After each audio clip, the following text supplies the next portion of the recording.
Consider the fortune of the person who, in effect, invented vaccination, introduced vaccination to America in 1721. That has to be the biggest fortune in the history of medicine, right? The pharmaceutical industry has produced many gigantic fortunes in this country, notably the fortune created by Robert Wood Johnson and his brothers in 1885 when they started the Johnson & Johnson Company, which has produced many products that have saved lives and led to the creation of the Robert Wood Johnson Foundation, which has done many good deeds.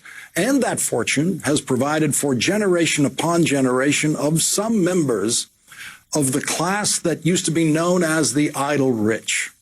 The person who introduced immunizations in America was born into a caste that was not allowed to profit from his wisdom, from his genius, or even from his labor. He was a slave owned by a minister in Boston, a slave who saved lives in Boston during the smallpox epidemic of 1721 when he described a procedure that he had undergone in Africa before his life was stolen from him on a slave ship.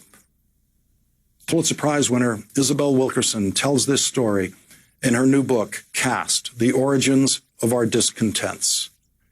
Quote, people in West Africa had discovered that they could fend off contagions by inoculating themselves with a specimen of fluid from an infected person.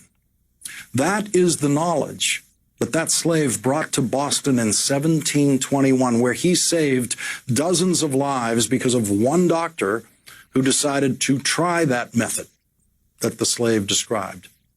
30 years later, vaccinations based on that method, introduced by a slave, became the standard practice in Massachusetts and eventually the rest of the country.